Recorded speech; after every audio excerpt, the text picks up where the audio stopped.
Para quem não conhece, a nossa assessoria parlamentar em Brasília, o serviço que a Câmara presta ao associado e, na verdade, para todo o setor, uma vez que a Pátria faz esse monitoramento em Brasília, de tudo que acontece em Brasília, especialmente aqueles assuntos que dizem respeito ao nosso setor. Recebemos diariamente relatórios dos andamentos dessas leis, proposições que correm em Brasília, e esse serviço faz com que a gente tenha uma visão global de tudo que está acontecendo no Congresso, no Senado, de uma forma com bastante antecedência, para que a gente possa tomar as providências cabíveis, né? Para vocês terem uma ideia, hoje nós temos em torno de 600 projetos que correm ou na Câmara ou no Senado, que de uma forma geral envolvem o nosso setor, dizem respeito ao nosso setor. Acho que o Rui e o João concordam comigo que desses 600 projetos, seguramente 99,9% não serve para absolutamente nada. Mas, se aprovados, eles podem interferir de maneira muito negativa no nosso negócio. Um deles, a gente conseguiu derrubar semana passada, que impunha nossos pontos de venda, principalmente as livrarias, deveriam ter 20% dos livros expostos de autores nacionais, né? Isso é uma completa ignorância de como o mercado se comporta. Nós fomos então a Brasília e mostramos para os deputados, para os relatores, que isso já ocorre muito mais do que 20% nas livrarias, né? Tem outras coisas absurdas que a gente é obrigado a se deslocar quase que semanalmente a Brasília, em função desse trabalho maravilhoso que a Pátria nos coloca, né? E também tem o outro lado, que são aqueles projetos de interesse da classe, de interesse nosso, que também ouvimos a Pátria, ouvimos aquilo que a Pátria nos recomenda, por onde nós devemos encaminhar os nossos projetos, e esses projetos têm tido bastante sucesso. É o caso do plano do preço fixo, que já está bastante adiantado, o Plano Nacional do Livro e Leitura, que também está bastante adiantado, deve se tornar uma política de Estado, né, e não de governo. E também temos mais uma, que temos 3 projetos de biblioteca, direito autoral, todos esses projetos que a gente trabalhou junto com a Pátria e encaminhou junto com a Pátria, ou seja, tivemos uma grande possibilidade de isso acontecer com sucesso. Então, é um trabalho, um serviço que a Câmara presta com bastante ajuda da Pátria. Então, vamos lá? Vamos chamar o Rui para ver se encontramos essa luz no fim do túnel.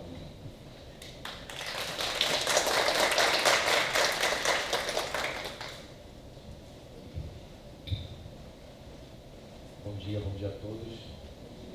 Não há túnel sem fim. Estou falando de luz, mas tem fim. Do outro lado tem fim. Senão não é túnel, é um buraco fechado. Todo túnel tem fim, e o meu propósito com vocês aqui, bom dia a todos, não me cabe ter uma visão terrorista, nem otimista, nem pessimista. Acho que me cabe para ajudar vocês a ter esse planejamento estratégico do ano que vem.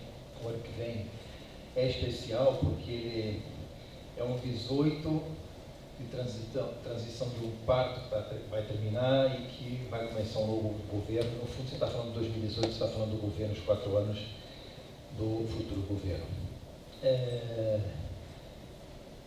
Eu diria, até para brincar com o Torelli sobre a história do túnel, a melhor forma de ser realista é que eu acho que pode não estar bom, mas podia estar muito pior a situação brasileira. E acho que estou sendo realista, não estou sendo pessimista nem otimista. Perto do que se viu em 2014, 2015, o que aconteceu em 2016 como saldo negativo do final do governo Dilma, do governo interrompido, poderia ter sido infinitamente pior do que a gente estivesse vivendo. Eu particularmente acreditei que 2017 ia ser muito mais sofrido do que afinal foi. Evidentemente foi sofrido, foi brutalmente sofrido, porque a gente não merecia ter caído numa estagnação brutal como a gente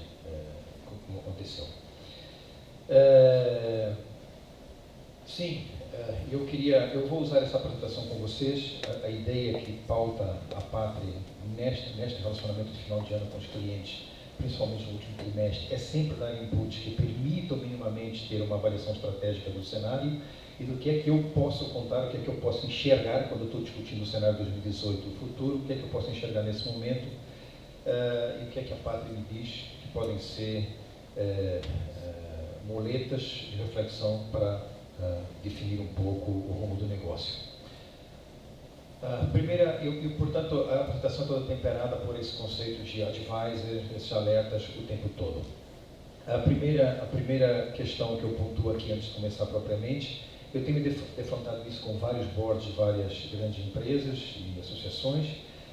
Algumas, não raramente, as pessoas perguntam, falam, ponderam de que nós vivemos uma questão relacionada com corrupção e isso afundou o Brasil. Desculpe, é uma opinião fundamentada que eu poderia depois debater, mas eu tenho absoluta convicção, pelos anos todos que passei em Brasília, estou com 61 anos, pelos anos todos que convivi com governos de todas as matizes, a gente não está numa situação por conta de mensalão, por conta de petrolão, por conta de lava-jato, por conta de corrupção. Evidente que isso influencia, isso é brutalmente constrangedor no manejo do orçamento público, mas nós estamos na situação que estamos, única e exclusivamente, isso não vai nenhum viés anti qualquer nada, anti-petismo, ou anti-isso, ou anti-qualquer que seja, nós estamos por conta da gestão da presidente Dilma e o que ela fez com a questão fiscal brasileira no segundo mandato dela. Por exemplo, no primeiro mandato, a gente terminou, e depois o segundo, como começou. Nós estamos por conta disso, nós estamos na situação que estamos, fizemos um mergulho brutal, único e exclusivamente por isso. Se as pessoas não tiverem essa clareza do valor da questão fiscal, o Lula pode ter gasto, o presidente Lula pode ter gasto não uma receita que não era estrutural, de qualquer forma ele gastou o que tinha na época. A presidente Dilma gastou o que tinha e o que não tinha e muito além do que não tinha. Vocês têm o caso do FIES. Vocês que são de área, de livros, o caso do FIES é a coisa mais incrível, merecia um livro, merecia um estudo, merecia uma tese de todos os tipos, econômica, fiscal. O gasto cresceu 13.000%, as vagas cresceram 13%. Tem alguma coisa errada nessa política fiscal. Isso é uma consequência categórica do que aconteceu com o governo da presidente Dilma.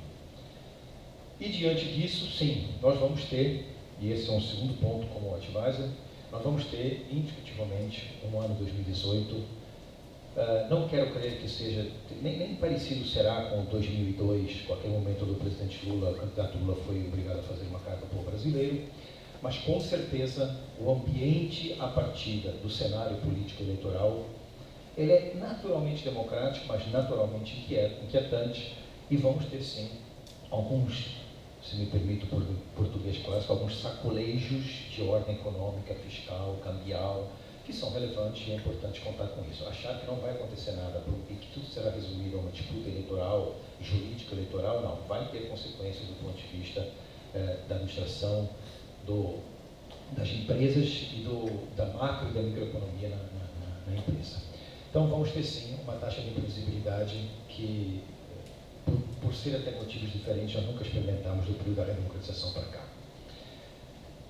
Rapidamente, então, 4 pontos do que é que a gente quer passar aqui em revista para ser didático. O presidente Temer fica onde está, a reforma, o caso Joesley vai acontecer, está todo mundo discutindo a reforma já agora, a reforma da Previdência, o buraco fiscal que não vai sumir e as eleições de 2018 são as mais imprevisíveis. É com isso que por esses 4 momentos que a gente vai passar na apresentação. Rapidamente, não vou nem deixar para o final, porque isso aqui geralmente esses slides tem cara de encerramento, mas eu já vou um pouco até para dizer por que é que eu concluí e de onde veio essa conclusão. Primeiro, não se iludam com a crise fiscal que deixa as empresas constantes ameaças de aumento de carga tributária. Eu lhe digo isso é uma coisa categórica para os empresários que vocês escutam falar o tempo todo de reforma tributária. Vocês veem o deputado Luiz Carlos Rauli, PSDB do Paraná, ex-secretário da Fazenda do Paraná, longo militante do PSDB tucano, em tudo quanto é fórum. Você abre o jornal, um dia está na Michan aqui em São Paulo, depois está na Michan no Rio, depois está não sei onde, está no fórum, tudo quanto é fórum, associações, o Raul está presente. O governo tem um coordenador só para a questão tributária, que é o Dr. Gastão Toledo. Todo lugar se fala da reforma tributária, esqueçam. Não, hoje, os jornais, ontem e hoje, voltam a discutir reforma tributária, mas na verdade, quando você olha a notícia, ela é uma reforma, está discutindo pontualmente o destino do PIS/COFINS.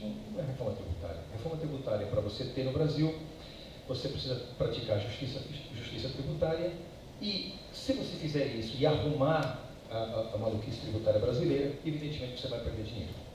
Nenhum governo é suicida e aceita fazer uma reforma tributária para perder dinheiro na atual circunstância. Não haverá reforma tributária. As empresas, os empresários, não importa o tamanho do negócio, porque de alguma forma, direto ou diretamente, podem sim ser atingidos e têm que se preparar, não para uma reforma tributária, tem que se preparar para uma constante ameaça tributária, e por uma razão. Quando vocês abrem um jornal, vocês veem lá, e há dias saiu o balanço das contas do terceiro trimestre. E aí a manchete, boa parte dos jornais, todos de forma caricata, era mais ou menos assim: o governo, a equipe econômica do Brasil vai cumprir a meta fiscal. Perfeito. É bom para o rating da dívida brasileira, é bom para os negócios, é melhor que seja, mas você está cumprindo a meta fiscal, mas a meta fiscal não é um superávit, a meta fiscal é um déficit de 159 bilhões de reais.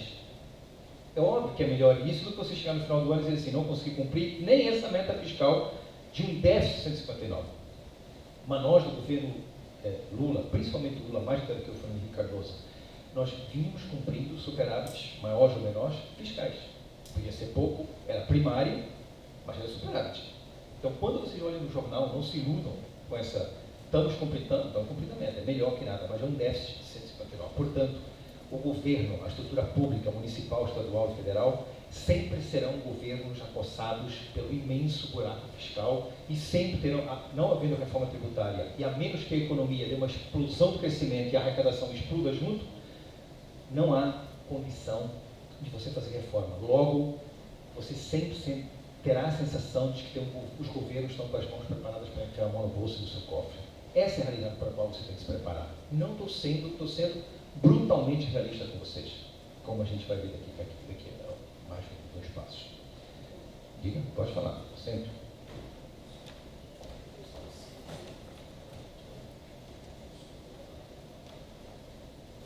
Não, desculpa, Rui, é que ele pediu para eu avisar que ele prefere que, se tiver pergunta, pode ser durante a sua... Não, eu assim, desculpa, assim, eu vou brincar, não prefiro assim, fiquem à vontade. Parar agora, falar depois, anotar perguntas, à vontade. Não tem o menor problema de ser basta supostamente interrompido, não tem nenhum problema não. Tá ótimo. Tá bom? Obrigado, desculpa. Nada, imagina. Não, fique à vontade, não tem... 2. Outro ponto relevante, primeiro, portanto, não há reforma tributária, vocês vão conviver com uma ameaça tributária. 2. A alta imprevisibilidade eleitoral vai criar condições de estabilidade em fatores como juros de câmbio. Não tenha dúvida disso. Você vai ter, até pelo menos você ter descortinado minimamente qual é o padrão do cenário eleitoral, e estou vindo falar hoje aqui com vocês viram o noticiário dos jornais, ontem o TRF4 de Porto Alegre marcou a data de julgamento do presidente Lula do recurso da revisão do processo dele para dia 24 de janeiro. E, óbvio, vai se abrir uma guerra democrática, judicial, recurso. Então, estamos falando em fevereiro, estamos falando em janeiro, fevereiro volta ao Congresso, março, final de março, início de abril é desincompatibilização, qualquer recurso, 2 meses no judiciário é fácil de empurrar. Portanto, nós vamos entrar na campanha eleitoral e no período das convenções com algum grau de incerteza. Portanto, a virada de semestre até começar a campanha e ficar claro o ambiente eleitoral, que vai ser o real ambiente eleitoral de disputa, quem são os candidatos, você não vai ter o mercado se comportando sem achar que o mundo está desabando, que vai cair. Vai ter juros que podem repicar, a gente espera que a inflação não repique, mas algum padrão de instabilidade você vai ter nesse ambiente de negócios que de alguma forma afeta o cotidiano das empresas. Então, é inevitável esse ambiente.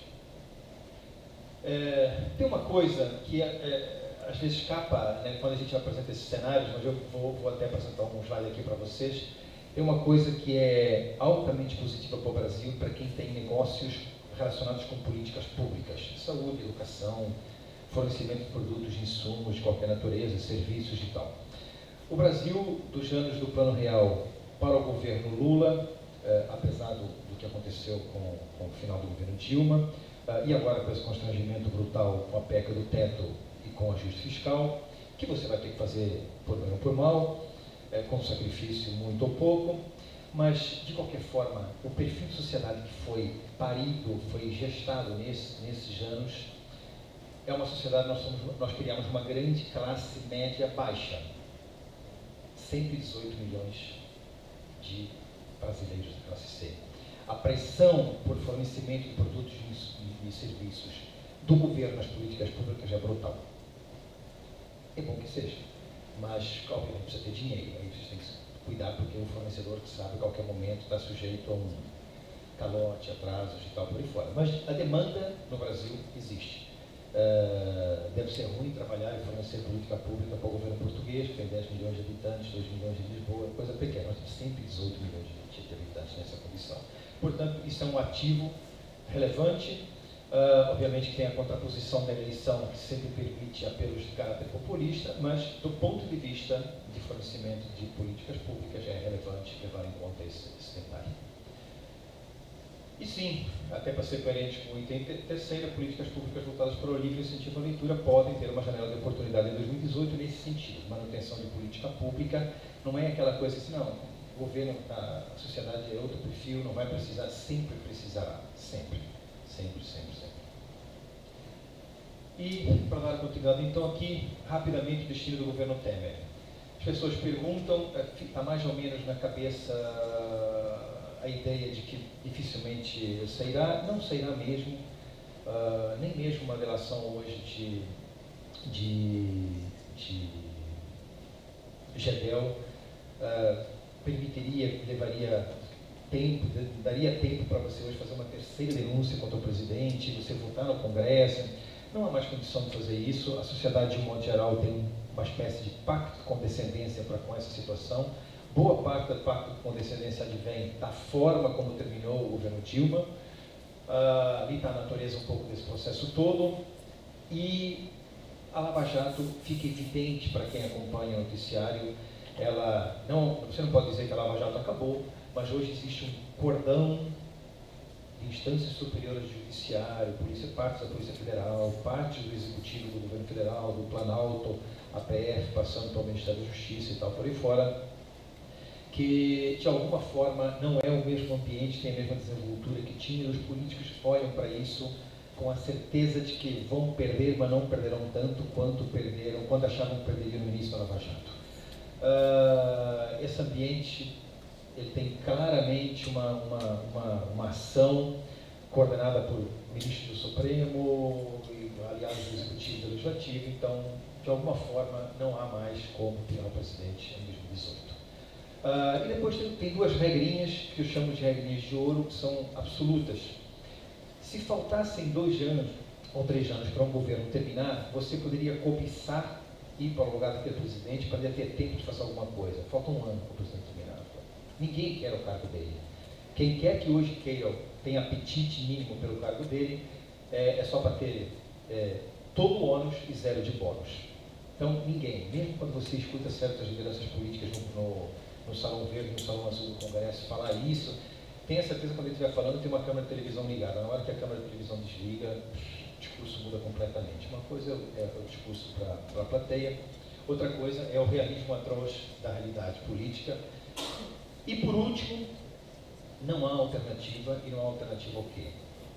Você pode ser de esquerda, pode ser de direita, pode ser de centro, você pode ter uma visão de como você gasta o saldo fiscal, mais à esquerda, mais social, mais com empresários, mais com... Ok. Mas, ou você faz ajuste fiscal, ou você não faz ajuste fiscal. Então, se é para fazer ajuste fiscal e é inevitável, deixa eu até arcar com essa consequência, começar a reforma trabalhista, reforma previdenciária, reforma fiscal, ele que cuide disso. Então, 0 de chance do Temer deixar o outro. Outro ponto outra pontuação que eu queria fazer, você se lembra quando o governo Temer assumiu, isso tem a ver com as nossas relações, até pelo que o Vitória estava contando aqui da relação institucional governamental, pátria, empresa, CDL, associação. nós temos que nos preparar para uma coisa que é comum, toda a eleição tem a dizer compatibilização, mas no caso do governo Temer, nós vamos ter que trabalhar muito mais por uma razão, vamos ter um período mais instável. O Temer, quando assumiu, fruto da situação como assumiu, do impeachment da Dilma, ele dividiu o governo em 3 grandes tranches. Uma, que era a área de economia, do parente da Petrobras, diretamente faz parte da equipe, Ilan do BC, mais o Meirelles, a equipe dele, isso era o núcleo econômico, tá, hoje até aí. A segunda grande tranche, e aquela estratégica, é o grupo do Planalto, que a gente batizou até do Ninho do Jaburu. PMDB Cascudo, aquela turma à volta do Temer histórica, Padilha, Moreira, na altura tinha Henrique Eduardo Alves, enfim, essa turma que um pedaço da Lava Jato pegou, mas de qualquer forma era aquele núcleo. E depois, até para, ninguém escapa de 2 delações, duas denúncias da PGR, aquela imensa paralisia da Dilma, para se contrapor a essa imensa paralisia, o ativismo político do Temer, nas bancadas do Centrão, principalmente, ele obviamente fez da grande esplanada dos ministérios um loteamento político partidário para que todos os partidos o apoiassem. Isso foi bom para a sobrevivência dele, mas quando chega a época eleitoral, esses ministros querem renovar seus mandatos, já que todos eles têm, grande maioria, tem cargo eletivo. E ele não quer ficar na chuva, não quer ficar sem mandato. Por várias razões, inclusive que alguns são denunciados pela Lava Jato e eles precisam se proteger, porque a discussão do foro privilegiado vai demorar um bocado a ser resolvida e não querem parar no Sérgio Moro. O que acontece é que você vai ter uma verdadeira revoada e aí acontece uma coisa que é isso que a gente vai trabalhar mais. De um modo geral, com naturalidade nos anos anteriores, você ia para a campanha, o teu ministro saía porque era parlamentar, queria renovar ou queria se candidatar.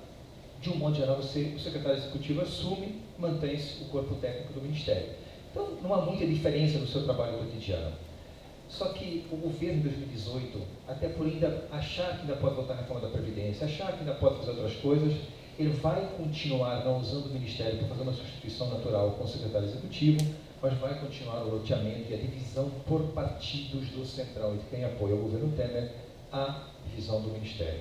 Essas pessoas todas podem sair, Meirelles pode ser candidato à presidência, Padilha e Moreira Franco, em tese, podem sair para tentar um cargo de deputado e ficar com foro privilegiado.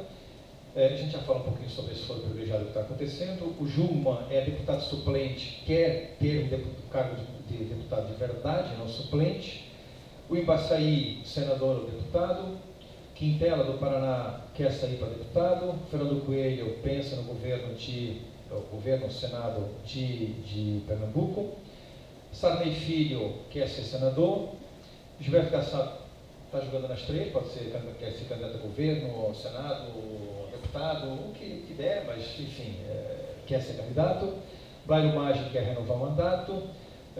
Mendonça Filho, Senado ou governo do Estado. Ronaldo Nogueira, o mandato de deputado. Ricardo Barros, a mulher dele, é candidata ao governo do Paraná e ele deputado e sonha em ser presidir a casa. Obviamente que se o Rodrigo Maia vai ser candidato, vai ter que bater de frente com ele, porque se ele for candidato a deputado, o Rodrigo Maia quer também manter-se na presidência da Câmara. Bruno Araújo, deputado, Pernambuco. O Barbalho é o herdeiro, a família, o Jader está muito mal de saúde, ele quer ser candidato ao governo ou ao Senado do Pará. Beltrão Alagoas, deputado. Luiz Nunes não sabe ainda onde bate, mas, enfim, está esperando deixar o governo na hora certa também para se candidatar. Pisciani, deputado senador, já sonhou com coisa maior no Rio, mas o Rio não permite grandes sonhos. Osmar Terra, deputado. Marcos Pereira, deputado. Enfim, nós temos ali uma esplanada de 28 ministros, pode ter um ambiente e não vamos apenas conviver com o secretário executivo quando todo mundo. Os ministérios vão continuar em leilão. Terceira pergunta relevante, embora hoje até meio ultrapassada, mas sim, as ruas vão continuar vazias, não há a menor chance, ainda que a economia esteja engatinhando, só engatinhando, subindo as paredes do buraco que a gente se enfiou, mas quando você tem minimamente uma perspectiva, você não consegue mobilizar as pessoas e não há a motivação de junho de 2013 ou depois de 2014, 2015, para você voltar para a rua. O mínimo de o mínimo de perspectiva de que a economia possa melhorar e o emprego possa voltar, meio que desmobiliza meio mundo. 30% das pessoas até gostariam de voltar, a maioria, quase 70%, acha que falta perspectiva de curto prazo para fazer alguma coisa na rua, portanto, não há nada que mobilize as pessoas.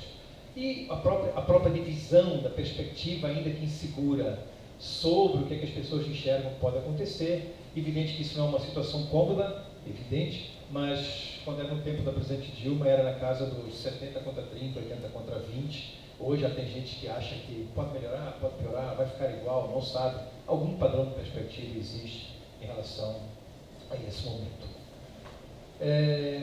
Uma segunda tranche de uma pontuação sobre reformas.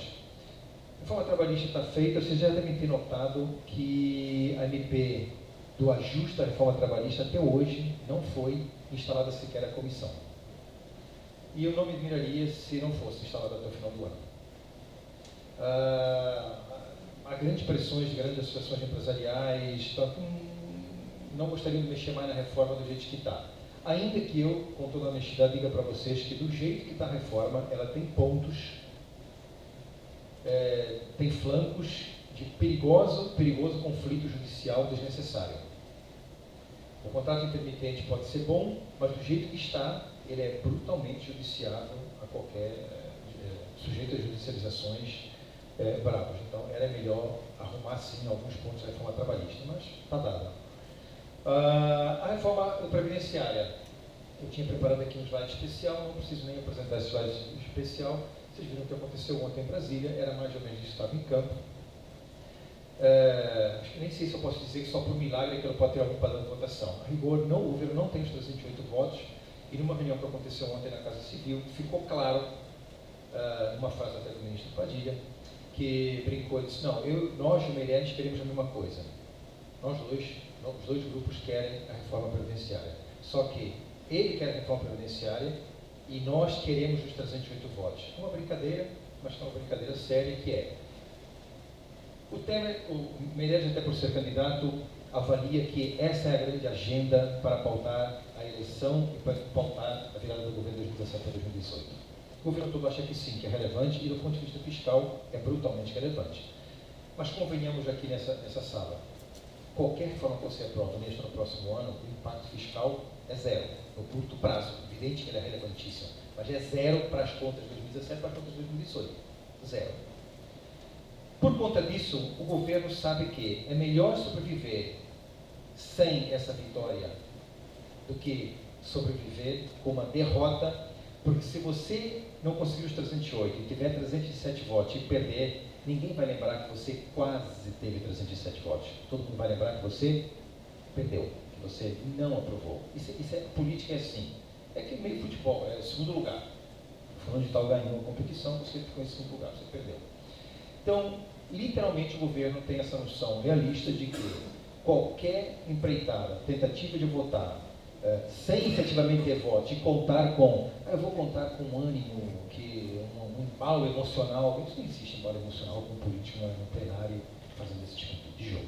Então, o governo ainda vai nessa semana negociar, está terminando, vai na próxima, mas a rigor, se vocês me obrigassem a apostar, eu fosse um apostador do cassino, meu dinheiro, eu apostaria tudo que não vai haver votação e que pode ser que o assunto seja retomado em fevereiro do ano que vem, é natural que seja, mas em 2017 o assunto está liquidado. E ao contrário do que diz o presidente Temer, às vezes, que ele costuma dizer que não, porque os políticos estão muito preocupados com a eleição, isso não é bom para o país, isso é ruim, porque... Não, na verdade, quem matou a reforma neste embalo foi uma pessoa chamada Temer, quando no dia 7 de março de 2017, ele topou receber o Rodrigo, que era o Joesley, que ele entrou no Palácio Jaburu com o nome do Rodrigo, e a partir daí, simplesmente, toda a ação política que você tinha preparado para aprovar a reforma trabalhista e a reforma previdenciária, a reforma trabalhista, vocês lembram, tinha passado na Câmara, foi para o Senado, o governo naquela altura fez um grande pacto, no auge do momento crítico do Joesley, então aprova a reforma, passa a régua e manda para o Planalto, porque precisamos mostrar algum serviço reformista, e depois se comprometeu com a medida provisória, de ajuste dos pontos que era para não mexer na reforma e não voltar para o Congresso, para a Câmara, E, a rigor, todo o resto da articulação que existia, que era para a reforma da Previdência, todo esse capital foi gasto onde? Uma salvação na primeira denúncia da PGE, uma salvação na segunda denúncia da PGE. E a base diminuiu por completo. Portanto, não foi por conta do juiz, não foi por conta dos empresários, não foi por conta dos deputados que são malvados, foi porque o Temer cometeu um supremo erro ao receber o juiz e nunca mais conseguir. Isso jogou dentro da Lava Jato, portanto, esse é o problema. Bom, a reforma, se tiver, são 2 pontos básicos relacionados à idade mínima e com direitos dos funcionários públicos.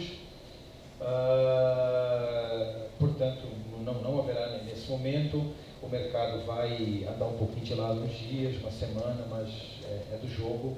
E o próprio mercado realisticamente sabe que é melhor não ser derrotado do que ser derrotado e enterrar em definitivo essa proposta. Portanto, não tem sentido. Esse, para mim, é um dos momentos mais sérios na conversa com vocês.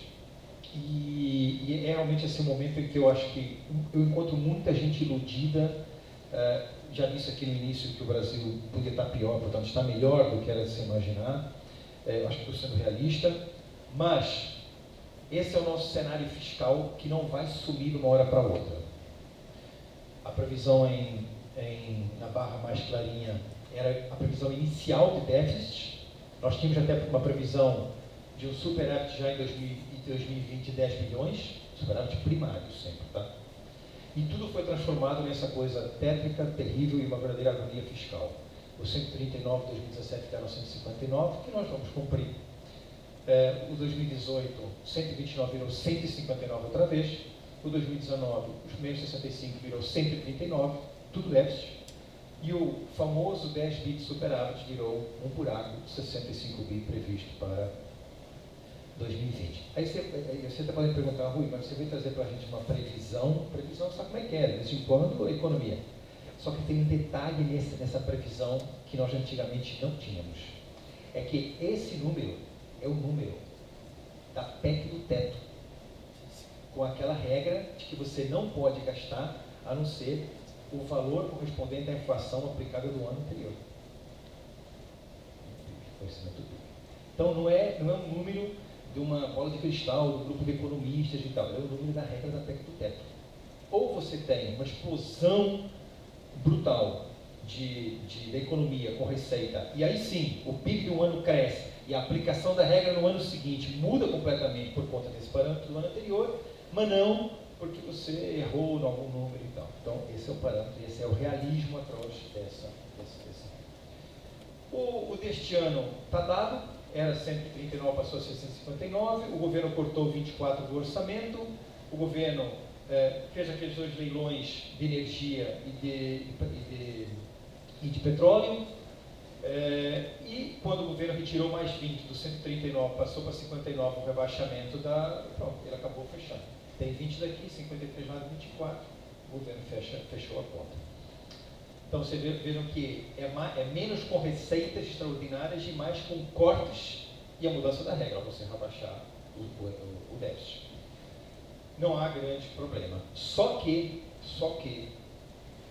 essa foi a melhor forma que eu quis mostrar para vocês verem o que é o ano 2018 do ponto de vista fiscal e o quanto isso reforça, ameaça tributariamente a chance de nós termos algum padrão de carga tributária adicional, por menor que seja, por mais inofensivo que pareça, é real. Todo mundo fala em copo cheio, copo vazio, aqui vai. O orçamento brasileiro público federal é de 1,6 trilhão de reais. O que o governo tem para manejo livre são apenas 116 bilhões de reais. Você está falando de um país de 220 milhões de habitantes, 7º PIB do mundo, você está falando de 150 milhões de eleitores, de uma sociedade com 118 milhões de classe C, com demanda brutal de atendimento público, e tudo que o governo tem em 1,6 trilhão é 118 bilhões de reais. Agora vem o pior. O que é isso que está aí em cima? 170 milhões, não é bi, é mi, está certo aquele número, uns 10 apartamentos, ou sei lá, 5 apartamentos do Juez lá em Nova York, não sei onde. Vocês sabem que o governo tem, isso é constitucional, a chamada, vocês já ouviram falar na tal da regra de ouro. A tua despesa de capital e custeio não pode ser superior, e nem você pode emitir títulos. Você pode financiar a sua dívida, mas você não pode emitir títulos acima da despesa de custeio e capital. Despesa de capital. A margem que o governo tem, no ano de 2018, para fazer emissão de títulos para tapar dívida é uns bons 10 apartamentos, 170 milhões de reais. Ele não pode passar disso, porque senão tem impeachment, senão tem tiro, senão tem outro fim de governo. Então nós estamos assim, no limite do limite do limite, e aí vem o pior. As medidas que o governo mandou em 2017 para ajudar no fiscal 2018, nenhuma está aprovada. O que significa que, ao entrar em 2018, o Congresso estará discutindo as tais medidas que estão valendo sempre que você aprovar. Mas, quanto mais tarde você aprova, menos tempo tem de entrada em vigor, e algumas são tributárias, tipo remuneração, você tem direito a noventena, portanto você aprova, depois vai ter mais 90 dias, então se você aprovar em fevereiro, depois tem março, abril, maio, você só começa a receber em junho. Se você aprovar em junho, tem julho, agosto, setembro. Sempre assim, todas as medidas estão para aprovar, inclusive as medidas provisórias, que já são lei, mas que o governo não aprovou até agora. Essa é a situação fiscal 2018, portanto, repito, não aconselho ninguém a achar que nós vamos ter um ambiente em que tenhamos reforma tributária e nós teremos o tempo inteiro ameaça tributária. O tempo inteiro nós vamos ter uma ameaça tributária.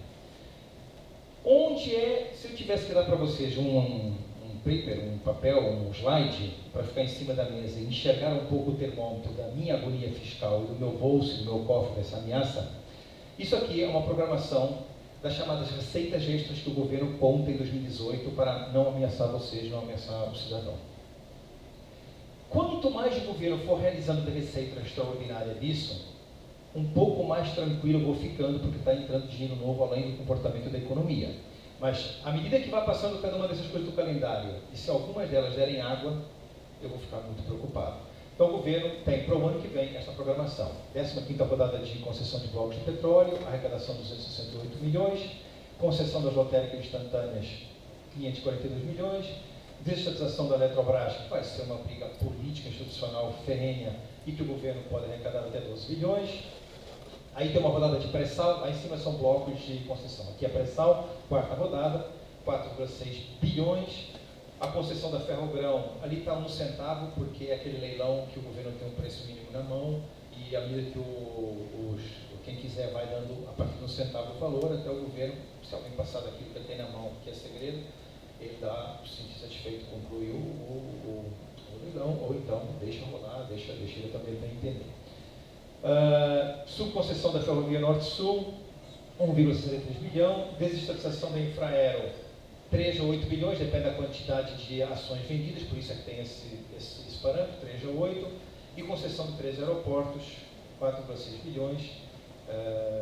Então, se o governo minimamente conseguir ir botando isso em praça pública e conseguir fazer esses leilões, conseguir ter essa receita adicional, você vai se sentindo mais descontraído, o ambiente é mais... Se o primeiro leilão deu metade do valor, o segundo leilão teve que cancelar por alguma razão, no terceiro, isso vai deixar todo mundo preocupado, e é uma das boas formas de você sentir para onde está indo a vida fiscal.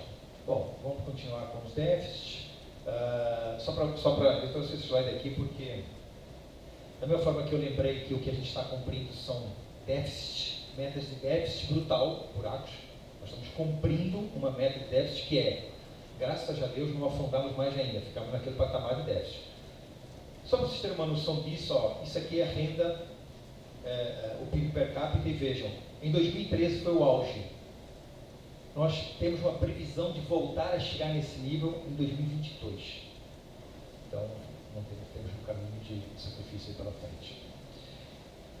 Para quem tem negócios e para quem convive muito de perto com os estados e os seus negócios, suas indústrias, seus produtos, seus serviços nos estados, a melhor forma de eu mostrar para vocês a situação dos estados é essa, é sempre bom levar isso em conta. O Tesouro Nacional faz como avalista dos estados, da mesma forma que vocês veem os governos, ou as agências de rating Standard Poor's e tal, fazer as classificações das dívidas dos governos e das empresas. Isso fica com vocês, tá? Depois pode pegar esse slide. Então, você deixando com vocês.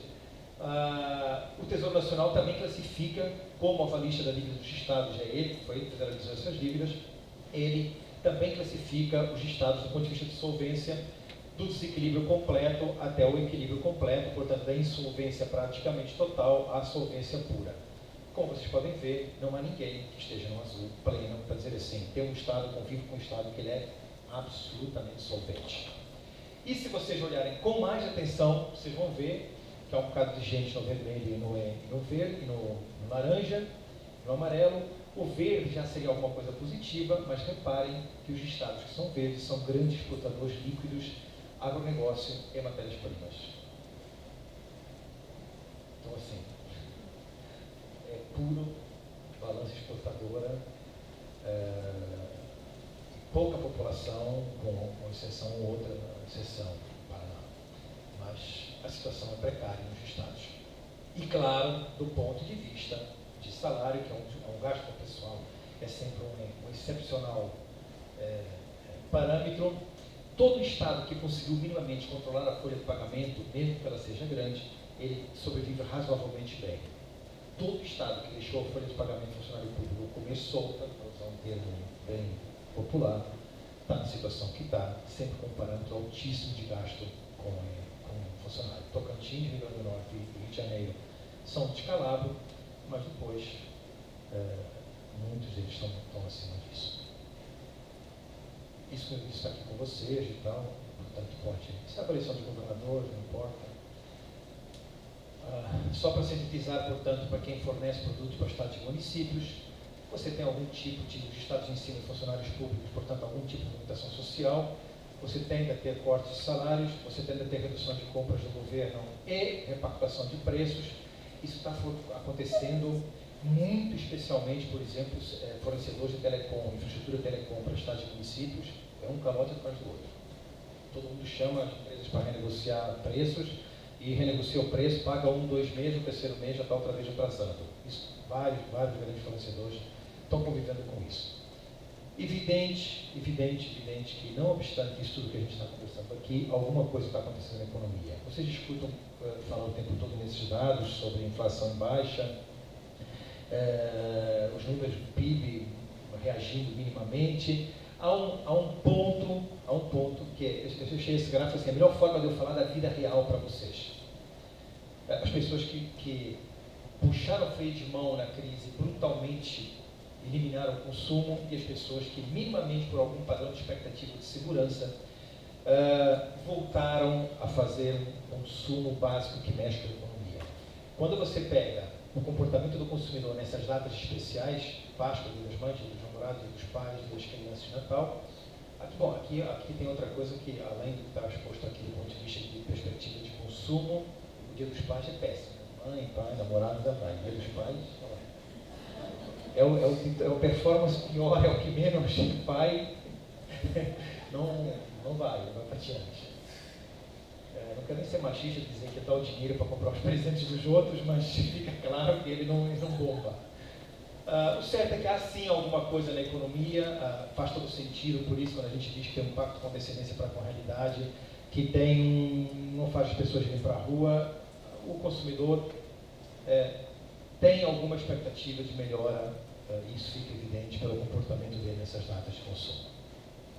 Olha o que aconteceu em 2015, o que aconteceu no mergulho de 2016 e o que está acontecendo agora em 2017.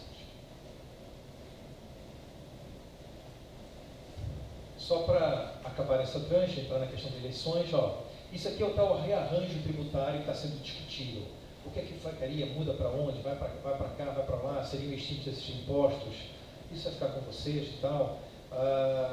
Arrecadações seriam preservadas, a transição longa, tudo isso fica se discutindo do ponto de vista.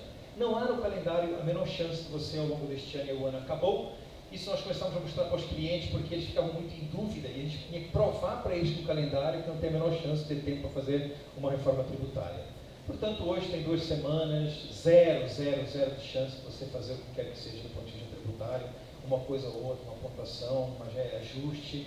É legal você acompanhar essa discussão, mas ela hoje é uma discussão solta. É bom você monitorar para você saber para onde é que vão as coisas, mas não há nenhum efeito prático. Já houve 5 tentativas durante os governos de FHC e Lula, e é sempre um problema terrível. Agora, na convalidação do ICMS, os Estados não estão conseguindo se entender no CONFAG. Então, quando você escuta falar de reforma tributária, me fale de ameaça tributária, porque a reforma tributária é uma lenda total. E sim, tem, para terminar esse ambiente crítico tributário, essa é a lista geral para o setor de renúncias tributárias, e tenho a absoluta certeza de quem quer que, não importa qual é o setor de negócio, que tenha algum padrão de incentivo via renúncia fiscal. Tem uma pessoa na equipe do Meirelles, chamada Mansueto, que, junto com o Guarda, que é o secretário executivo, está sempre com essa lista em cima da mesa, e o governo tem o firme propósito de cortar o máximo de renúncias tributárias que ajudam as empresas em vários setores, se a crise fiscal continuar. A remuneração o governo está querendo cortar. Honestamente, acho que ele não vai conseguir, porque isso cria uma briga jurídica terrível, que não vai conseguir ao longo de 2018, mas o governo tem o firme propósito de cortar, sim, uma boa parte desses incentivos. E tem o problema dos estados. São Paulo, Rio de Janeiro e Minas Gerais querem cortes de incentivos com o ICMS, apressar o fim dos incentivos que foram mantidos pela lei da convalidação. O governo vai renovar os incentivos da lei da informática, mas ameaçou. E outros incentivos, claro, que não tem a ver com vocês, que são muito mais dispendiosos que nem inovar alto e tal por aí fora, mas eles vão nos grandes, vão nos pequenos, o governo tenderá a cortar benefícios que são dados às empresas com renúncias fiscais. E isso é o que vocês vão acabar sempre convivendo, com este pipocar de pequenas medidas que no final do ano você olha para a sua conta e se descobre que de alguma forma você está pagando mais tributo e menos. E eu vou fazer uma pontuação que eu até já me perguntei se eu realmente não era uma coisa terrorista falar nesse assunto. Acho que alguns de vocês, quando viram a palavra CPMF ali, devem ter pulado na cadeira. Mas eu acho que eu tenho a obrigação de sempre fazer essa pontuação dos meus clientes. Eu lhes digo por quê. A situação fiscal é grave. Não haverá reforma tributária, haverá sempre ameaça tributária. E se ela for muito grave, se houver algum desarranjo, me parece que a perspectiva para isso é baixa, mas se houver alguma coisa que não esteja no radar de ninguém, e houver um desarranjo brutal do ponto de vista fiscal, todo o burocrata em Brasília, da Secretaria da Receita Federal até ao segundo e terceiro escalão do Ministério da Fazenda, a primeira medida, mesmo que hoje não haja clima político para você aprovar isso, mas numa crise grave, a primeira medida é a CPMF a voltar. A gente falou isso numa reunião com um grupo de empresas que participam do Business Council americano e que estavam na parte. A gente falou com eles, eram mais 2 da tarde, numa reunião. A outra agenda deles era com o secretário da Receita, o Rachid. Na reunião com o Rachid, foi no dia 7/11/2017, terça-feira. Ao final da reunião, ficou se discutindo e dizendo, se a crise ficar muito grave, e em um determinado momento o Rachid solta essa frase aqui. Quem sabe no futuro não estabelecemos cobrança sobre a movimentação financeira.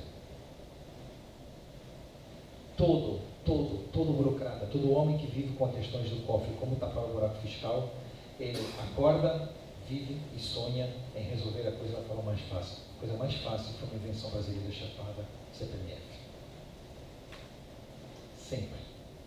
PIS/COFINS, para terminar aqui essa parte. PIS/COFINS, havia uma ameaça muito grande de você não ter uma reforma, mas ter um ajuste por cima para a parte de serviços.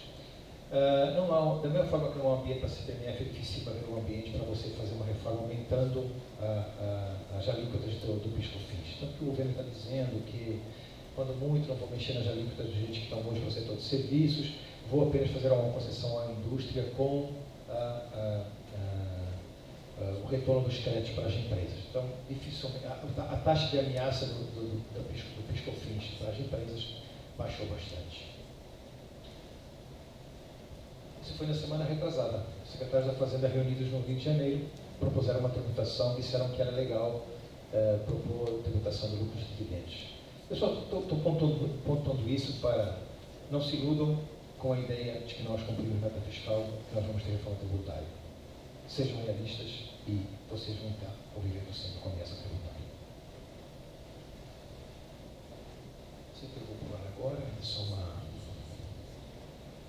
projetos políticos, e vamos para as eleições de 2018. Bom, a eleição é uma eleição ano que vem mais do que majoritária, a gente costuma brincar que é uma eleição super majoritária, porque ela, na verdade, elege também, o Senado renova duas vagas e não apenas uma, 146 milhões de eleitores, 228 milhões de habitantes, a eleição primeiro turno 7 de outubro, segundo turno dia 28, as mulheres já estão bastante na frente como eleitorado, 52 a 47, o resto, os dois grandes colégios eleitorais, Sudeste e Nordeste, muito tempo que vem com essa performance de serem decisivos. Esse é o perfil geral. Só para então pontuar, 7 de abril, bom, uma coisa relevante para vocês, vocês se lembram que até o ano passado, até a eleição passada, prevalecia aquela regra de que as regras para a eleição têm que ser, e prevalece até hoje, a regra da eleição do ano que vem tem que estar pronta um ano antes, portanto, o princípio da anualidade. Mas junto com essa regra havia aquela de que também o político tem que ter a filiação e o domicílio eleitoral definido um ano antes. A partir deste ano, uma coisa foi desgrudada da outra.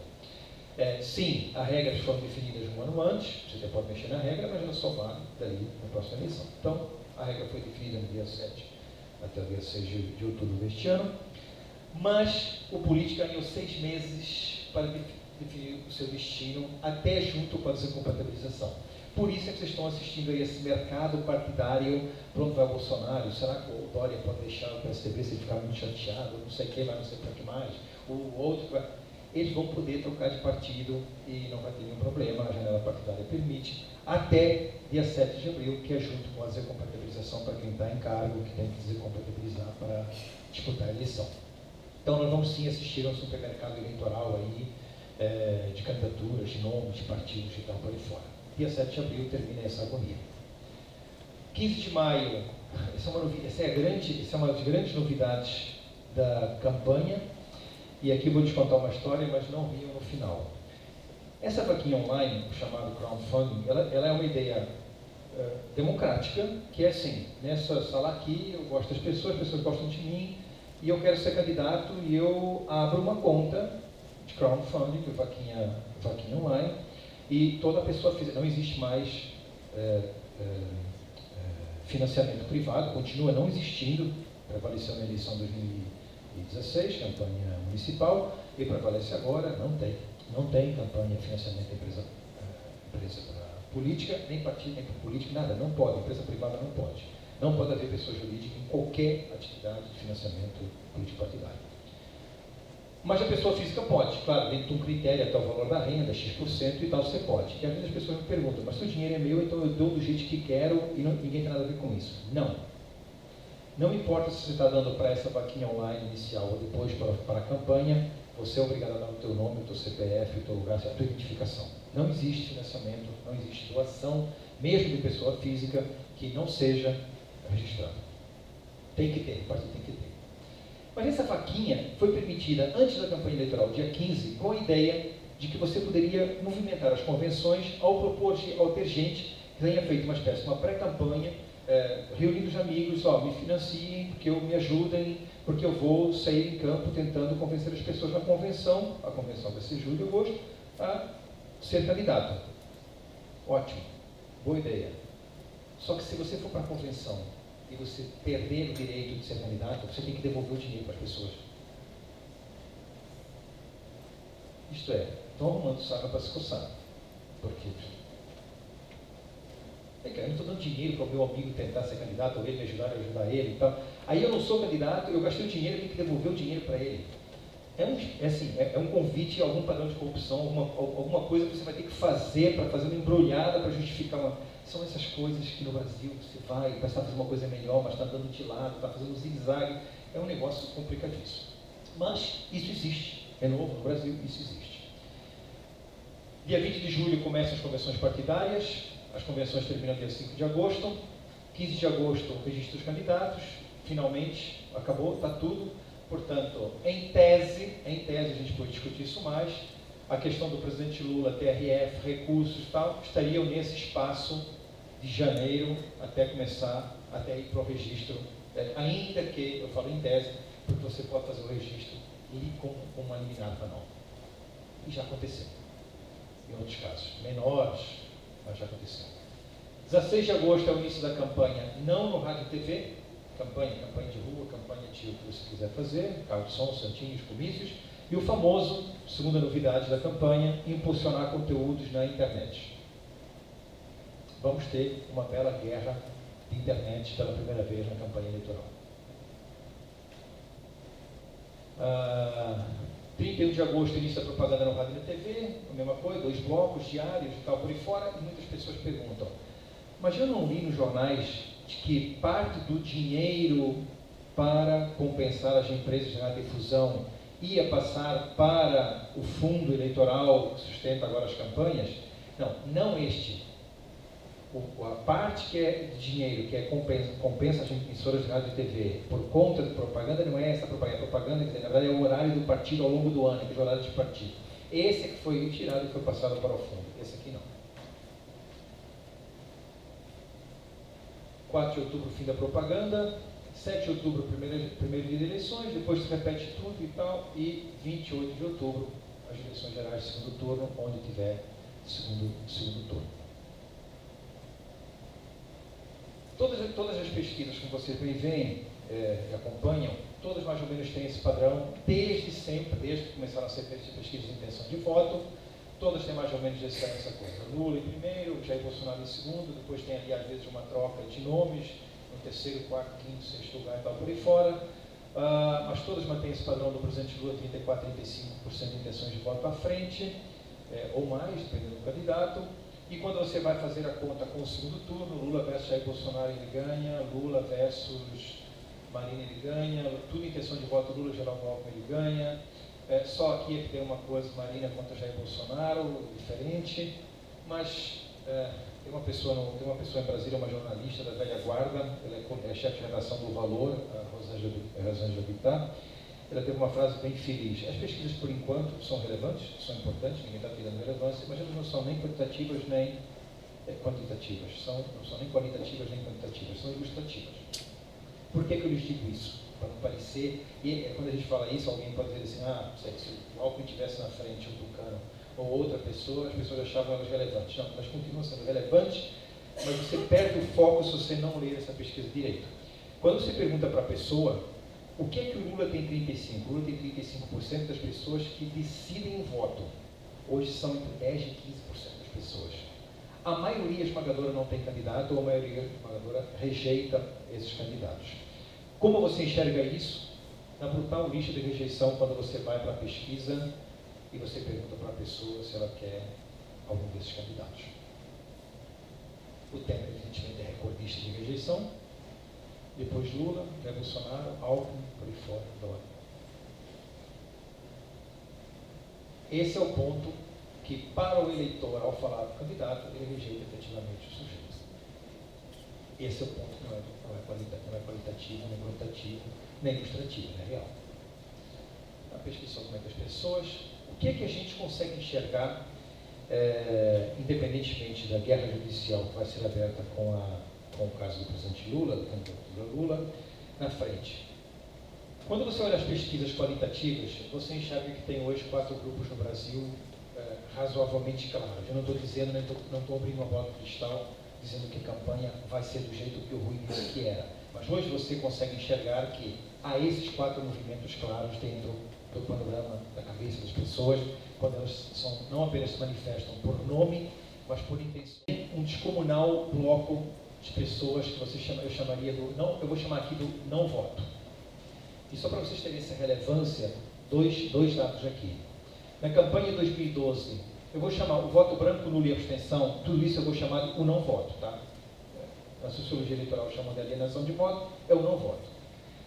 Em 2012, a campanha municipal, essa campanha teve 26,5% de bronco, nulo e abstenção. Esse número subiu em 2016 para 32,5%.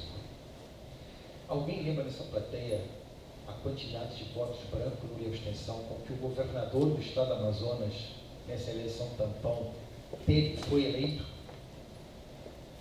49,6%. Quase 50% dos votos. Não estou sendo terrorista, não acho que uma coisa pode ser simplesmente transposta para outra. O certo é que você teve 26,5%, 32%, e você tem uma eleição nesse meio tempo, e com um detalhe adicional, o candidato que venceu é um candidato que eu achei que já tinha morrido, com todo respeito ao Amazonino Mendes. A tumba saiu assim, é a coisa mais antiga que tem no Amazonas do ponto de vista político, com todo respeito. Foi ele quem venceu, e venceu com 49,6%, 50% de votos branco, nulo e abstenção. As pessoas se lembram que o Dória ganhou em São Paulo no primeiro turno. É relevante, uma manchete fantástica, numa capital, numa São Paulo. Mas o verdadeiro vencedor em São Paulo foi o voto branco, nulo e abstenção. Teve mais do que ele. Um pouco, mais 100 mil, teve mais do que ele. Esse fenômeno é relevante, e quando você pega... Eu pulei daqui, ó. Na eleição nacional de 2010, foram 25% branco, nulo e abstenção. Na eleição coletiva da reeleição, foram 27%. Você se pergunta, mas por que o Rui sabe que a campanha é decidida pelo voto válido, e para que ele está falando do não válido?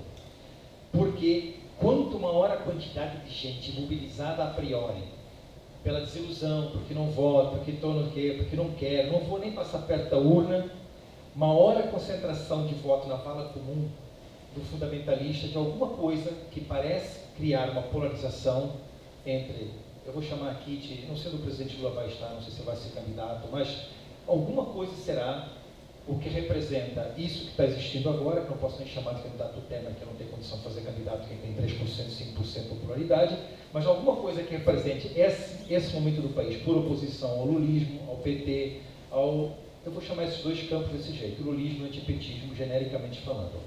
Isso fica claro que, quanto mais você constranger a captura do voto fundamentalista utilitário nessa vala, mais disputada e brutalmente lotérica fica a campanha, e por isso eu vi que ela tem uma taxa de imprevisibilidade, não apenas na partida para saber quem vai ser, mas na disputa também. Porque você vai ter um bloco inicial de não voto com um bloco esperando uma grande candidatura na corrente do acostamento. Uma candidatura redentora, uma coisa meio parecida com 1989, ainda que a campanha no Brasil seja completamente diferente de 1989, não tem nada mais a ver com aquele país, mas é certo em que sentido que vale a pena revisitar 89. Você se lembra que em 89 o Collor foi para o segundo turno com 30% dos votos. Vocês não lembram como foi a disputa para ir? Quem foi para o segundo turno? Foi Lula com 17%. Abaixo de Lula tinha o Brizola com 16%. E depois tinha o Covas com 15%. Então, essa loteria pela disputa, pela polarização e por a imobilidade de certos grupos tende a se repetir. As pessoas perguntam se Bolsonaro pode ir para o segundo turno, pode Bolsonaro e pode outra pessoa qualquer. E se o Lula for candidato, ele é cativo para estar no segundo turno. Eu posso não dizer o que você vai ganhar a eleição, mas no segundo turno estaria. Quem iria com ele para o segundo turno? Uma loteria brutal. Então, ela tem essa taxa de previsibilidade, essa campanha, por conta disso. Bom, vocês viram no noticiário, foi marcado o julgamento do PRF 4, para dia 24 de janeiro. É certo, quem quer que converse com o batalhão de advogados que hoje estão a serviço do presidente Lula, do PT, da candidatura, é certo que haverá uma judicialização brutal dessa decisão. E duas coisas para pontuar com vocês, talvez vocês não tenham presente assim sistematicamente. Vocês sabem que os juízes da 8ª turma do TRF4, são 3 juízes, estão fazendo a revisão do voto do Moro. Mas se eles não decidirem por unanimidade, e mesmo que eles decidam ainda tem recurso, mas se não decidirem por unanimidade, o Lula pode recorrer imediatamente. Os 3 juízes aplacam um pouco a fúria da judicialização se decidirem os 3 por unanimidade. Mas se for 2-1 em qualquer circunstância, o Lula pode fazer um embargo declaratório ou ato infringente, ele pode entrar nesse embargo. E pode muito mais mesmo que sejam contra que mantenham a punição, mesmo por unanimidade. O que está aparecendo no bastidor das conversas, das discussões e das articulações? Eu não me admiraria se o Supremo derrubar a prisão em segunda instância, isto é, a ser mantida a punição do presidente Lula pelo Moro, ainda que possa ter outra variação de interpretação, ele ficaria livre da prisão, mas a ficha suja não diz que você não pode concorrer se você for preso, ele diz que você não pode concorrer se você for condenado, não importa qual é a condenação. Então, não me admiraria se a solução ou o desaguar natural possa vir a ser uma não prisão, mas vedação de concorrer ao presidente Lula. É muito provável que isso possa acontecer. Não estou dizendo, não vim contar um segredo para vocês, mas quando você olha o que está acontecendo no Supremo com caminhada de discussões políticas, é muito provável que isso possa acontecer. Mas a vontade também, por outro lado, é manter o presidente Lula, o candidato Lula, no maior período possível de campanha, porque é uma forma de você tê-lo como grande cabo eleitoral para que o PT volte em 2019 com uma bancada considerável, onde você possa se reerguer ali no Congresso e ter uma bancada puxada por ele. Então, quanto mais tempo você empurrar a judicialização, mais tempo de campanha ele faz e você estrutura o partido, você consegue sobreviver. Não sendo Lula quem, eu diria que numa aposta, Jacques Wagner é hoje o candidato mais forte, mas negociação política vai ter muita negociação pela frente. Esse é o ambiente para já de cardápio. O incrível é que quando você pega os eleitores, eles todos dizem que não querem esse candidato, querem um candidato novo, que não gostariam de votar. Uma minoria quer votar no candidato que lhe for oferecido, que seja prático. Uma parte diz que não, contanto seja para derrotar o Lula, ou então diz, não, se for o Lula é ótimo porque eu derroto o outro, ok. Mas o certo e incrível é que, não obstante ser esse o ambiente do Brasil, tudo que a gente tem no cardápio de escolha, de oferta já pública de pessoas que são candidatos, são as mesmas pessoas de sempre.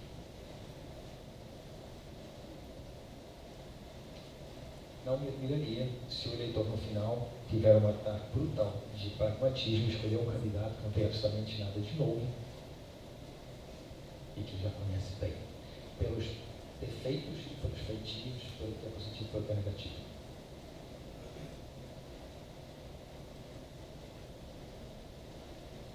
Eu vou só terminar mostrando 3 slides daquilo que eu estava falando para vocês, que agora daí até o João tem aqui uma parte que é um balanço disso, que eu estava falando sobre os projetos do Congresso, na política pública, mas há 2 ou 3 coisas que às vezes as pessoas esquecem e dizem, o Brasil tem uma crise brutal, mas é verdade, mas o Brasil é infinitamente melhor do que era há 30, 40 anos atrás e progrediu do ponto de vista de direito de acesso já coisas que não tinha acesso, portanto é diferente. Eu me permito apresentar aqui 3 slides que são uma espécie de uma síntese do que é em função do que veio acontecendo e é a partir daqui que a gente vai andar para frente.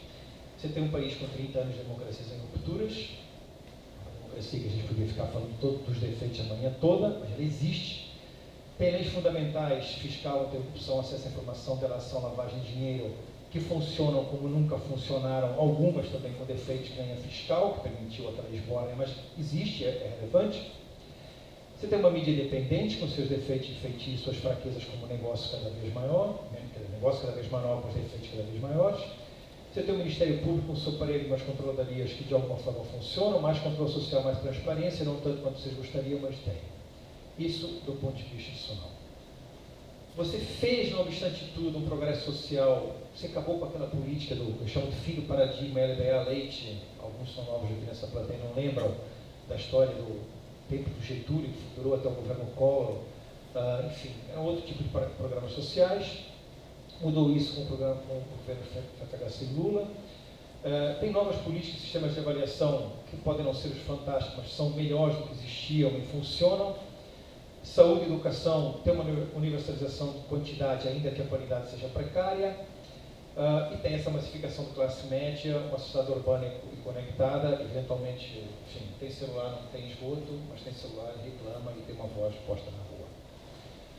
E sim, você tem uma precariedade ligada com o zigue-zague econômico. Baixa produtividade, PhD e inovação precários, sistema regulatório e tributário às vezes predatórios para cima do setor produtivo, baixa poupança pública e alto gasto público, infraestrutura precaríssima, mas existe essa demanda e foi isso que criou coisas como isso aqui. Vou apresentar só 2 slides. O Brasil é um dos países que teve um maior empuxo de expectativa de vida, combinado com uma taxa de natalidade, uma progressão fantástica comparado com outros países. Esse é um Brasil real. Quando você pega a educação, você não resolveu o problema dos adultos analfabetos, mas isso é real. Quando você pega a população de 15 a 17 anos, praticamente 0 de analfabetismo. E aquilo que a gente estava falando, quantidade de matrículas em relação à qualidade pode ser precária, mas a quantidade está posta e a demanda está sobre a mesa do poder público. E aí, algo que eu sou apaixonado por esse gráfico, quando você quer dizer que sociedade é essa que você vive, é essa aqui. Classe D é no cinza, classe C no vermelho e classe B azul.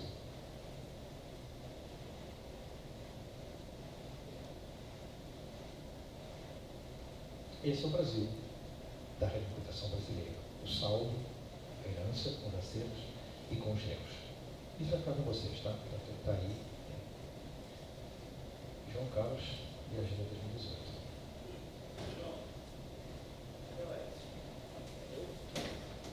Para presidente da República? Não, eu coloquei presidente, eu coloquei ali o presidência da República.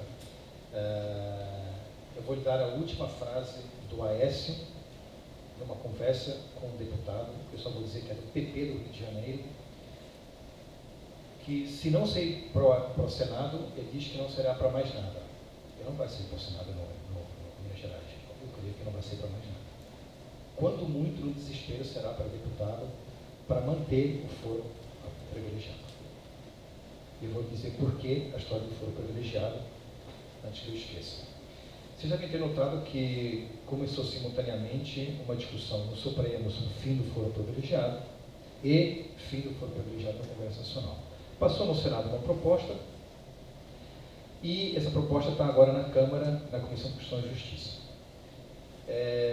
Semana retrasada, o Supremo, já com maioria de votos a favor do fim do foro privilegiado, mas é engraçado que o Supremo está decidindo. O Supremo tem uma proposta. Primeiro que o Supremo não é casa para legislar, não devia estar tratando disso. Mas, ok, interpretação constitucional sobre a aplicação da regra, ele pode fazer isso. Mas o Supremo sabe que precisa acabar, mas por não ser legislador e ser um controlador da legislação, principalmente constitucional, quando você conversa com os ministros, e não sou eu que estou conversando como segredo, quando eles conversam, eu digo, publicamente, eles dizem uma hora que vale para todos, uma frase genérica, outra hora que valeria, o fim do foro valeria para todos, mas outra hora dizem que alguns, os chefes do poder manteriam o privilégio, o foro privilegiado, ou depois outro ministro do Supremo diz que não, pode valer para o primeiro escalão, não apenas federal e dos chefes dos poderes, mas também no primeiro escalão dos estados. Enfim, você não tem certeza, só tem vontade que acaba o foro privilegiado, isto é, no fundo você sente que o Poder Judiciário, no seu líder político judiciário máximo, que é o Supremo, ele tem vontade de atender a nação, que enxerga, e não precisa ser muito anti nada, que o foro privilegiado do jeito que está posto, ele efetivamente era um foro apropriado que virou um foro privilegiado. A prerrogativa virou um grande privilégio, uma forma de você fugir do judiciário. Ao mesmo tempo, teve esse julgamento e o ministro Toffoli pediu vista e simplesmente, a rigor, suspendeu, jogou a decisão para o limbo, não é possível, portanto, não terminou a decisão do Supremo.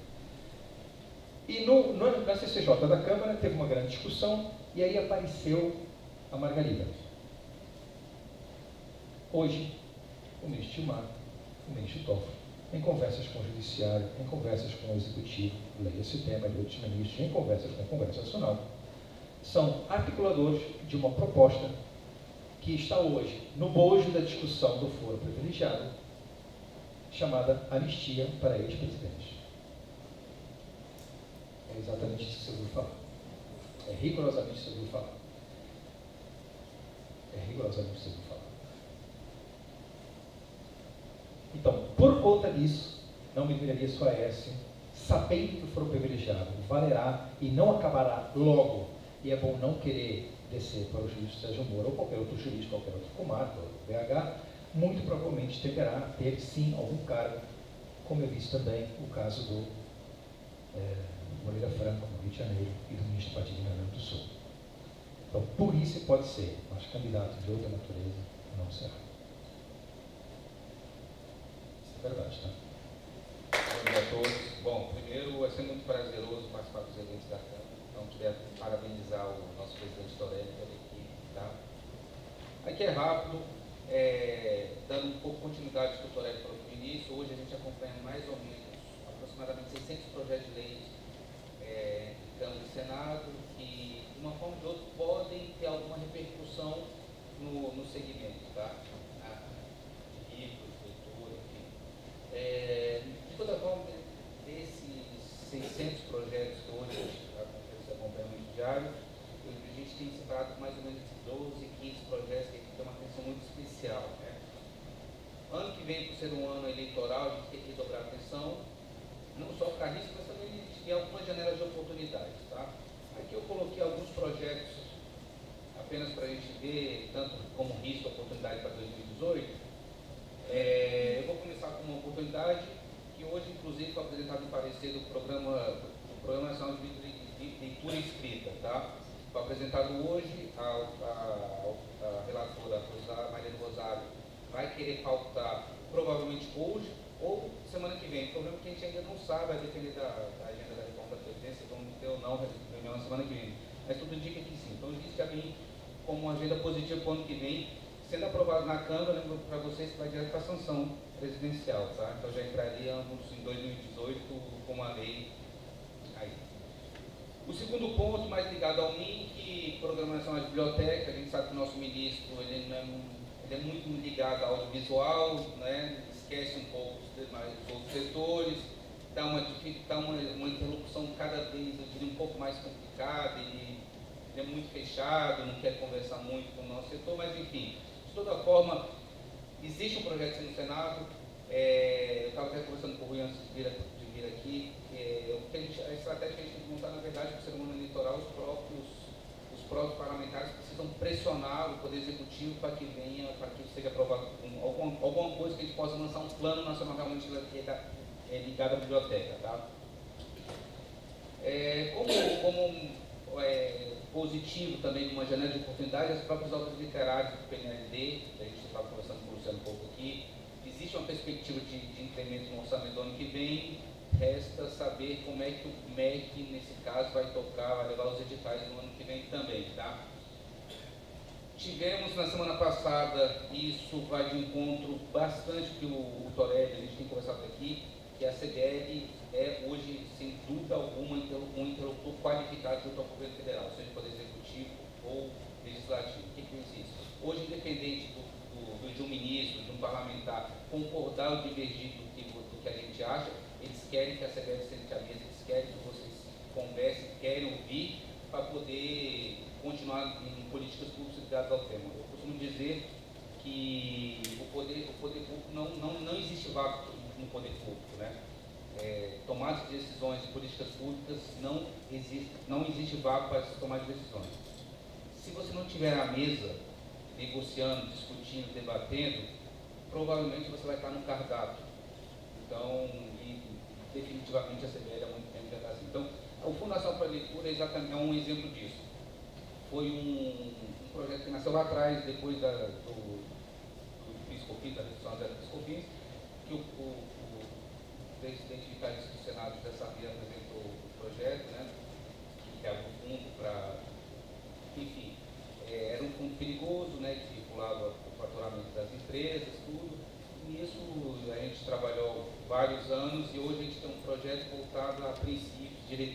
mas que tirou a obrigatoriedade do fundo. Tá?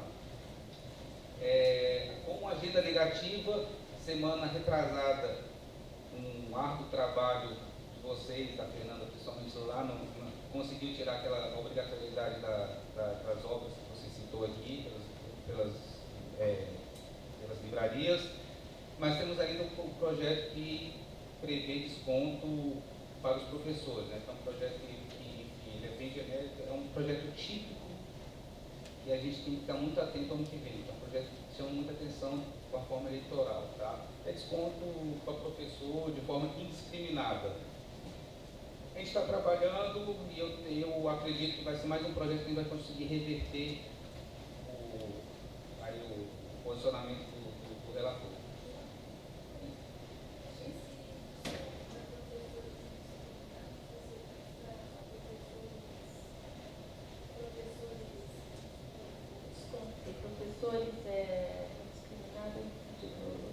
Ele prevê 20% de desconto para livros desde que você que tem alguma correlação com a área que você seja professor.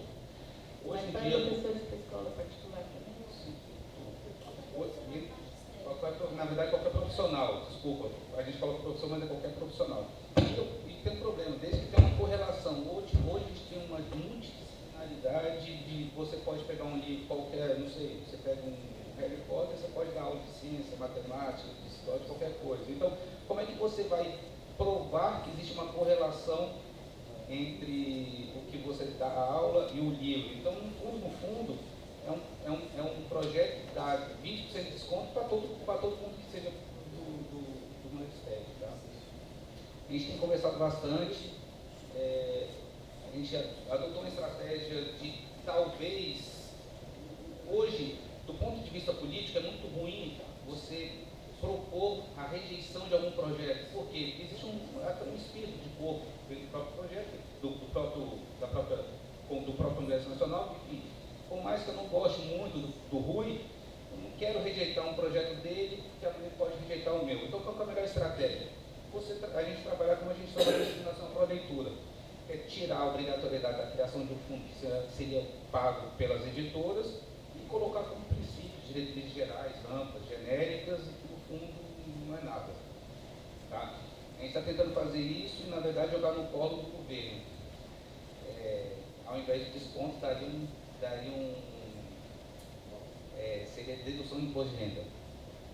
E aí, provavelmente, o governo vai ter que ir contra. Tá? A nossa estratégia, na verdade, é jogar para uma dedução de imposto de renda, e aí o governo vai perder dinheiro, teoricamente, do jeito que a gente viu o buraco fiscal, que eu acho muito difícil de concordar com um projeto desse. Tá? E temos a Política Nacional do Preço Fixo, que vem, enfim, caminhou rapidamente, parou, mas eu acredito que ano que vem vai ser retomada, até porque a gente tem alguns parlamentares que têm tocado nisso, como a senadora Paixão Bezerra, o próprio Luiz, que tem interesse eleitoral também em tocar nisso. Tá?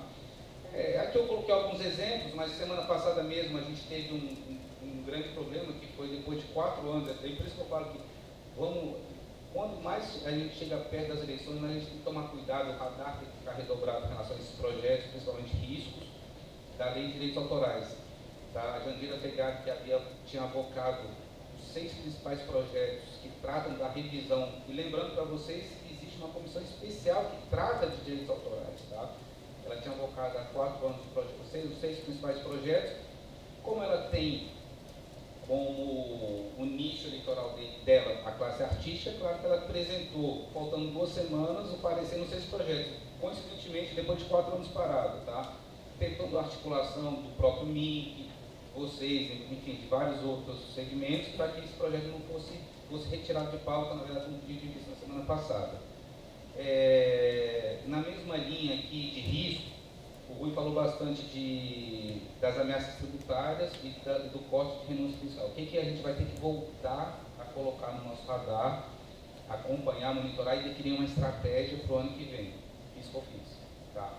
É claro, por mais que daquela lista que ele colocou ali, que a gente viu que realmente é muito pequeno em relação a outros setores, por exemplo, quando a gente pega pequenas e médias empresas ou remuneração da muito pequena, mas o Mansueto, na verdade, ele está focado em centavos. Se ele puder cortar centavos, ele vai cortar. Então a gente vai ter que manter assim, um plano de ação, definir uma estratégia de como que a gente vai abordar esse tema, para explicar que, enfim, que a gente tem que ficar de fora dentro dessa finança fiscal. Tá? Isso, a agenda do ano que vem é uma agenda que, de uma forma, a gente ilude um pouco a gente por achar que, por conta das eleições, a gente vai ter um período, de fato, a gente tem um período que a Câmara funciona, tanto a Câmara como o Senado vão funcionar um pouco menos que naturalmente, mas é um período muito perigoso que a produtividade legislativa continua alta. Então a gente tem que ficar muito atento ao ano que vem, ficar em alerta, tá?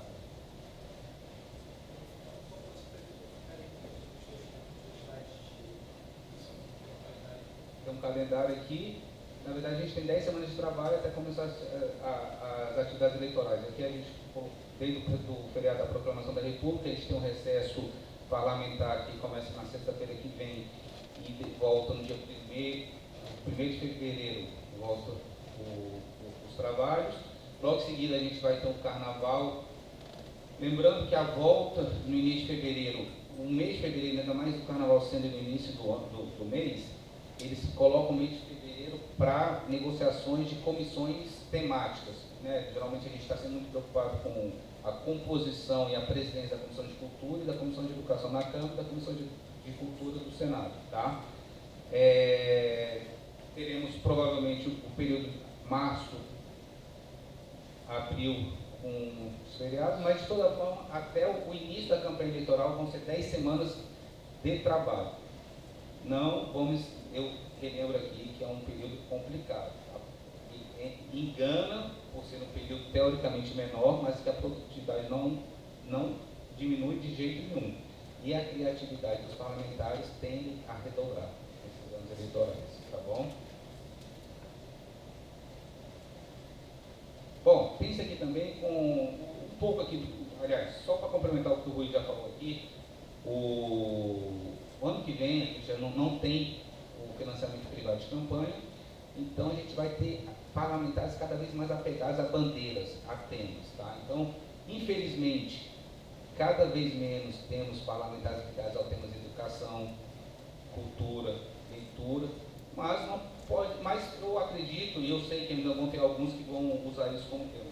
O que é importante ano que vem? Definir agendas positivas com os candidatos. O que seria agendas positivas? Trazê-los, geralmente eles vêm pedir apoio, não é? Tudo bem, a gente traz eles para cá, a gente promove um debate com eles e pede para que eles se comprometam com determinadas causas. Você quer o apoio do setor para, enfim, X candidatura, tudo bem, mas você vai defender a causa? Você se compromete publicamente a defender a causa? Você coloca a pessoa que vai escrever o seu programa de governo para conversar com a gente? Vamos manter essa interlocução que hoje vocês construíram de uma forma brilhante, tanto no executivo quanto no legislativo, mas que a gente, na verdade, a gente foi pós-eleita, a gente pode construir com várias candidaturas que há comprometimento. E eu falo isso, o melhor lugar para isso são as entidades clássicas e associações, para que ele venha pedir apoio, mas também que ele se comprometa com determinados temas, bandeiras, tá?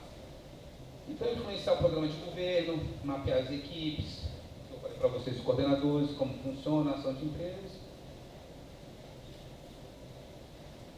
E pronto, é isso.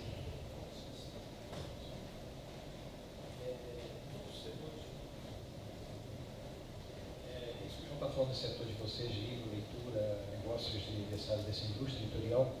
Todos os setores hoje estão em Brasília conversando com a gente sobre petróleo e gás, energia, infraestrutura, indústria de todos os tipos, saúde, educação, na saúde, fornecimento de produtos e serviços, programas de política pública para compra de medicamentos. Todo mundo está preocupado hoje em, ao não haver mais a conexão do doador eleitoral da pessoa jurídica, como é que você, civilizadamente, de forma legítima, faz chegar os seus interesses num tempo de campanha eleitoral onde você não pode mais fazer doação. A doação, de alguma forma, legitimamente, ou para quem fazia de forma ilegítima, que é esse escândalo que está posto aí, mas criava um elo de ligação do financiador com o candidato. Todo mundo está programando para o ano da campanha eleitoral 2018 grandes seminários, grandes simpósios, grandes conferências, um monte de coisas, juntar setores para definir modelos de negócios de interesses que eu acho que deviam ser regulados de certa maneira e dizer, candidato, a gente quer juntar vocês no Rio, São Paulo, Curitiba, em Marte, onde quer que seja, apresentar uma carta de proposta, diga publicamente no que você se compromete ou não se você for eleito. É a forma de você, primeiro, tornar o teu interesse transparente e legítimo, não ficar negociando na catacumba, para que ninguém desconfie, o cara se apropriou de uma coisa e vai ver que rolou caixa 2, 3, 4. Isso é proibido. Portanto, a melhor forma é você se mobilizar com as associações para permitir que, ao conhecer, e hoje os programas, e a partir de agora os programas de governo podem não valer tudo o que vocês desejam, mas provavelmente eles serão mais relevantes, e nós estamos hoje mapeando lá na Pátria, ainda é cedo, tem nomes, mas nem se sabe, a gente nem sabe qual vai ser o cardápio final de nomes, mas quem são os assessores e o que é que cada um deles se especializa no comitê do candidato, quem é que cuida de educação, quem cuida de saúde, se o candidato for um cara, quem cuida de infraestrutura, logística, não sei o que mais, enfim, todo lugar que seja referência de ação pública para regulação ou políticas públicas específicas para o setor, você tem que mapear com quem você conversa para depois chegar até o candidato e dizer, olha, então eu queria que o seu programa de governo tivesse escrito alguma coisa, você assumisse esse compromisso. Todo mundo, todos os grandes setores da economia estão se mobilizando para organizar isso para 2018. Alguns fazem isso com CNI, Fiesp, FIENGs, não sei o que mais, outros fazem associações intersetoriais de negócios afins, então está todo mundo se mobilizando para saber como você se torna influente, porque não tem mais financiamento, não tem mais essa relação de financiamento desse jeito. Tá bom? É isso. É por isso essa história aqui, esse slide que está aqui. Tá bom?